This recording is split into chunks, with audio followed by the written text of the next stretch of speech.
তুই যদি আমাকে আজকে নেশা করতে না টাকা দেস, তাহলে এই ঘর আমি আজকে আগুন দিয়ে পুড়িয়ে দেবো। দেখ ভাই, আমরা এতিম, কিছুদিন আগে আমাদের বাপ মা মারা গেছে। তোর এখন উচিত নামাজ পড়ে 5 ওয়াক্ত বাপ মার জন্য দোয়া করা। চুপ, তোকে তো এত জ্ঞান দিতে বলিনি। তুই এখন বল আমাকে টাকা দিবি নাকি এই ঘর আমি আগুন দিয়ে পুড়িয়ে দেবো। দেখ ভাই, আজান দিছে, তোর যা ইচ্ছা কর, আমি নামাজ পড়তে গেলাম। তুই আমার টাকা দিবি না? তারা এই ঘর আমি আগুনে এখনই পুড়ে দিমু। এখন তো আমি অনেক খুশি, এই ঘর আমি আগুনে পুড়িয়ে দিয়েছি। এখন ভাই তুই কই যাবি? পুরা ঘর আগুনে পুড়িয়ে দিয়েছি। হে আল্লাহ, আমার ঘর যে আগুন দিয়ে পুড়িয়ে দিল আমার ছোট ভাই। আল্লাহ, এখন আমি কি করবো আল্লাহ? আরে তুমি না জাহাঙ্গীর কাকার ছেলে, তুমি এইগুলো কি করছো? তুমি কি জানো তোমার মা বাবা মৃত্যুর পর তোমার ভাই কত কষ্ট করে তোমাকে বড় করেছে, আর সেই কিনা তুমি তোমার ভাইয়ের ছোট্ট একটা ঘর তুমি আগুনে পুড়িয়ে দিলা? এই কাজটা তুমি একদম ঠিক করো নাই।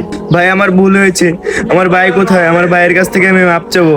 হে আল্লাহ, তুমি সবাইকে হেদায়েত দাও। আপনি যদি আপনার মাকে ভালোবাসেন তাহলে এই চ্যানেলটি সাবস্ক্রাইব করুন।